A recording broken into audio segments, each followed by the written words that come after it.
நம்முடைய அன்பு தலைவர் கலைஞரின் உயிரினும் மேலான அன்பு உடன்பிறப்புகளே, உங்கள் அத்தனை பேருக்கும் என்னுடைய வணக்கத்தை, வாழ்த்துக்களை தெரிவித்துக் கொள்கிறேன். வாழ்த்துக்கள். ஏன்னா இந்த ஓரணியில் தமிழ்நாடு அப்படிங்கிற இந்த ஒருங்கிணைப்பை, முன்னெடுப்பை எடுத்த முதல் கட்டத்திலிருந்து நம்முடைய தூத்துக்குடி தொகுதி ஒரு முன்னணி நிலையிலேயே இருக்கக்கூடிய வாய்ப்பை நீங்கள் உருவாக்கி தந்திருக்கிறீர்கள். இன்னைக்கு நம்முடைய அமைச்சர் அவர்கள் பேசும்பொழுது பல பூத்களில் நம்ம டார்கெட்டை அச்சீவ் பண்ணிட்டோம், அப்படி 30% அடைந்து விட்டோம் அப்படின்னு சொன்னாங்க. டார்கெட், குறைந்தபட்ச டார்கெட் 30. அதனால் 30ஓட முடிச்சுட்டு வேலையெல்லாம் முடிச்சிட்டோன்னு நினைக்காதீங்க. டார்கெட் 100% வரைக்கும் போகலாம். அதுக்கு மேலே போனால் தான் பிரச்சனை. அதனால் டார்கெட் முடியலை. தொடர்ந்து நாம் நிச்சயமாக உறுப்பினர் சேர்க்க வேண்டும். ஏன்னா நாம் செய்திருக்கக்கூடிய சாதனைகள் நம்ம சும்மா கேட்கல. ஓரணியில் தமிழ்நாடு என்று நம்முடைய முதலமைச்சர் அழைக்கும் பொழுது எத்தனையோ சாதனைகளை செய்துவிட்டுத்தான் அவர்களை நம்முடைய அணியிலே வரும்படி நாம் அழைப்பு விடுக்கிறோம். அதை நாம் புரிந்து கொள்ள வேண்டும். இது மிக முக்கியமான ஒரு பணி என்பதை நாம் புரிந்து கொள்ள வேண்டும். ஒவ்வொருத்தரையும் போய் சந்திக்கும் பொழுது நம்முடைய அரசு அவர்களுக்கு, அந்த குடும்பத்திற்கு செய்து கொடுத்திருக்கக்கூடிய நலத்திட்டங்கள், அவங்க பெற்றிருக்கக்கூடிய பயன், இதையெல்லாம் மறுபடியும் அவங்களுக்கு நினைவுபடுத்தக்கூடிய ஒரு வாய்ப்பு நமக்கு கிடைக்குது. ஒரு குடும்பத்தில் ஒருத்தர் 2 பேர் நம்ம அணியில் இல்லைன்னா கூட அவங்களுக்கு நினைவுபடுத்துங்க.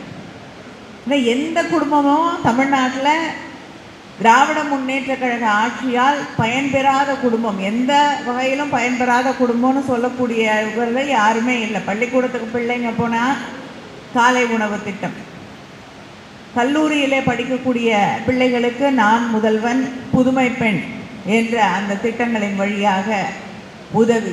அதே நேரத்திலே அந்த பிள்ளைங்க எந்த கல்லூரிக்கு போகிறதுன்னு பயிற்சி தருவதற்கு, அவர்கள் படித்துவிட்டு வரும்பொழுது அவர்களுக்கு பயிற்சி தருவதற்கு நான் முதல்வன். மக்களை தேடி மருத்துவம், இல்லம் தேடி கல்வி என்று எல்லாருக்கும் விடியல் பயணம், மகளிர் உரிமை தொகை என்று எல்லாருக்குமான திட்டங்கள். அதே நேரத்தில் ஒன்றிய அரசாங்கம் நம் மீது தரக்கூடிய அழுத்தங்கள், தொடர்ந்து தமிழ்நாட்டுக்கு எதிராக அவங்களுடைய செயல்பாடுகள், இதையெல்லாம் கேள்விகளாக நமக்கு தந்திருக்காங்க. அதையும் நினைவுபடுத்துங்க. இனிமேல் எந்த காலத்துலேயும் பாஜகவோடு நாங்கள் கூட்டணி சேர மாட்டோம், அவங்க தமிழ்நாட்டுக்கு துரோகம் செய்கிறாங்கன்னு தொடர்ந்து சொல்லிட்டு, போன தேர்தலெல்லாம் அவங்க கூட கூட்டணி இல்லைன்னு சொல்லிட்டு, இப்போ திடீர்னு நாங்கள் எல்லாத்தையும் மறந்துட்டு கூட்டணி தேர்தல் வியூகம் அமைக்கிறோம் என்று சொல்லி யார் தமிழ்நாட்டுக்கு துரோகம் செய்கிறார்களோ அவங்கள விட மிகப்பெரிய துரோகிகளாக அதிமுக அவங்களோட போய் சேர்ந்துக்கிட்டு இருக்காங்க. அதனால் அவங்கள அடையாளம் காட்டக்கூடிய ஒரு வாய்ப்பு, வீடு வீடாக போய் அடையாளம் காட்டக்கூடிய வாய்ப்பு நமக்கு கிடைச்சிருக்கு. அதே நேரத்தில் இத்தனை தாக்குதல்கள், ஒன்றிய அரசாங்கம் நம்முடைய தமிழ் அடையாளங்கள் மீது, நம்முடைய சரித்திரத்தை மாற்றணும், நம்முடைய மொழியை மாற்றணும்.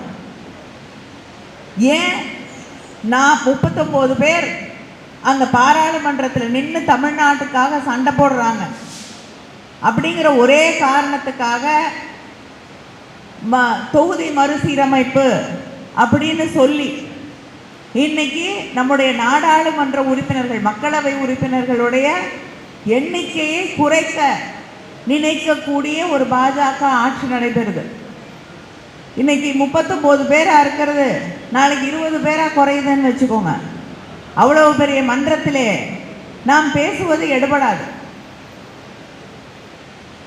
அதனால் அந்த நிலையை நாம் அடைந்து விடக்கூடாது அப்படின்னு தொடர்ந்து அதை எதிர்த்து போராடி கொண்டிருக்கக்கூடிய ஒரு தலைவர் முதலமைச்சர், நம்முடைய முதலமைச்சர் அண்ணன் தளபதி அவர்கள். ஆனால் அதை செய்யணும்னா உங்களுக்கு அரசியல் தெரியும். அதை செய்ய வேண்டுமென்றால், நமக்காக போராட வேண்டுமென்றால் உங்களுக்கு ஆட்சி எப்படி செய்ய வேண்டும் என்பது புரிய வேண்டும்.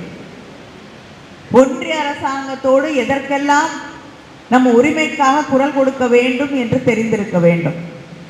புதுசாக இன்னைக்கு அரசியலுக்கு வந்து ஜெயிச்சிடுறேன்னு நினைச்சு எது ஒன்றிய அரசாங்கம் எது மாநில அரசாங்கம் வித்தியாசமே தெரியல. நீங்க சொன்னீங்க போன தேர்தலில் ஆட்சி மாற்றம் டெல்லியிலே வரும்பொழுது செய்து தருகிறோம் என்று சொன்னோம். வித்தியாசம் தெரியாம பேசக்கூடியவர்கள் எல்லாம் இன்று தேர்தலில் நிற்கிறதுக்கு வாக்கு கேட்கறதுக்கு வந்து கொண்டிருக்கிறார்கள். அதை மக்களுக்கு நாம் புரிய வைக்க வேண்டும்.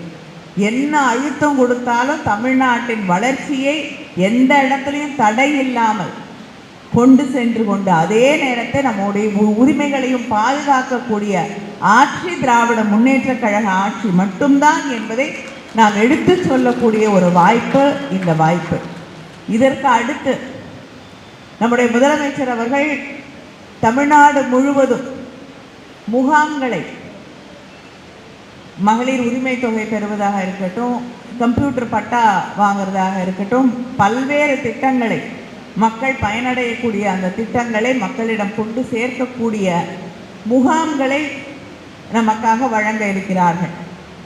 அதில் அரசிற்கும் மக்களுக்குமான இடையிலே இருக்கக்கூடிய ஒரு இணைப்பு பாலமாக நீங்கள் தான் செயல்பட வேண்டும் என்பதை புரிந்து கொண்டு நாம் அந்த வாய்ப்பை பயன்படுத்தி கொள்ள வேண்டும். அதனால் ஒரு வாய்ப்பு கிடைச்சிருக்கு.